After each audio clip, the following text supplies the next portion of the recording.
Quote, silent voter for Donald Trump. Her name is Asra Nomani. She's a lifelong liberal. She's also Muslim. Nomani went public with her decision in a Washington Post column, one that sparked a swift backlash on social media, including allegations that she's a sellout. She joins me now live from Milwaukee. Welcome, Asra. Hey, thank you so much, Carol. A lot of people say that you were courageous for going public in the Washington Post with your thoughts. Why did you think it was so important? Well, you know, Carol, I felt like this entire election year we have just silenced so many people. And like, as you said, I'm a happy liberal. I believe in progressive values. But I do believe that we have a liberal honor brigade nowadays that is basically shutting up and silencing people who disagree with them. We see them marching on the streets right now because they don't like the election results. And unfortunately, whenever anybody would speak up, we were ridiculed or chastised.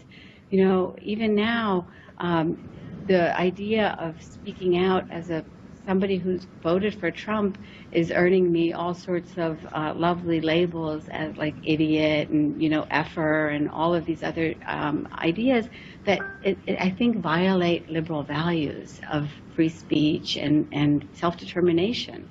And so I spoke out because I also believe we have to stand up for the dignity of all people, and Trump voters are human beings too. I've spoken to so many Muslim Americans across the country, though, who fear Mr. Trump. What would you say to them? Well, I don't fear Donald Trump, and I don't fear the policies that he's talking about. What I fear is the extremist interpretation of Islam that is spilling blood on the streets of our world, from Orlando to Dhaka to Brussels.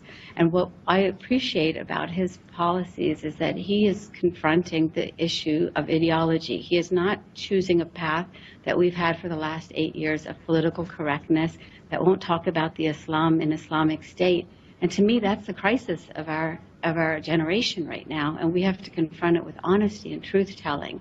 The solutions are not easy, they're not comfortable, but they're ones that we have to confront. And unfortunately, I believe that the liberals and the left have really betrayed America on that front for the sake of, you know, these ideas of pluralism and Islamophobia that are not really on the table. What really is on the table is the issue of just confronting an ideology. Let me ask you this, because I want to get to right down to the nitty-gritty, because a lot of Muslim Americans are afraid when Mr. Trump talks about a Muslim ban. You know, he took it off his website for a time, but now it's back on.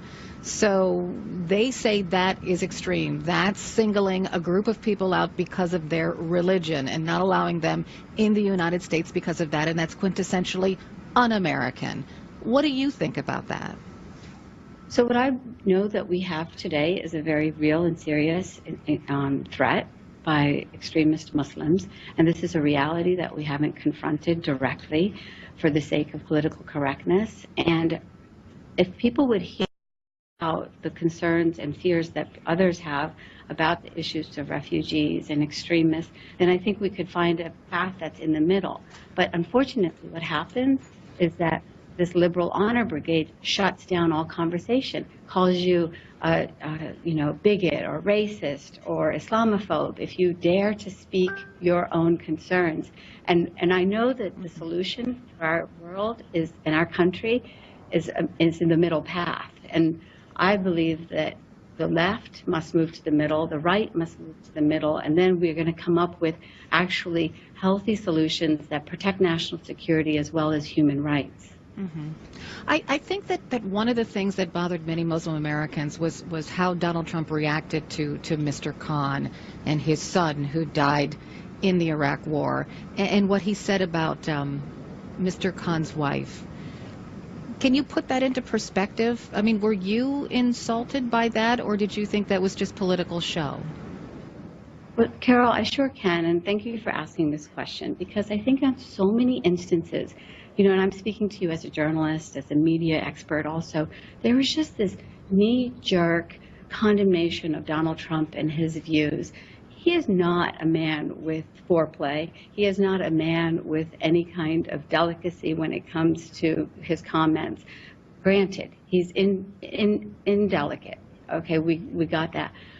But he expresses a truth that people speak. And I will tell you that I sat, watched the Democratic convention, and as I watched this Gold Star family speak and saw the husband speak, I wondered to myself, who is that woman? She wasn't even introduced by the DNC, if you look back at the tapes. We didn't even know her name. We didn't know her identity.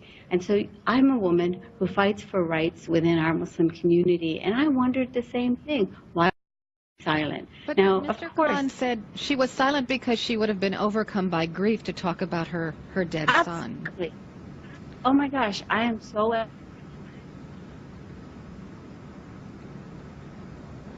Oh my goodness. It's a bad Skype connection, and I apologize for that. But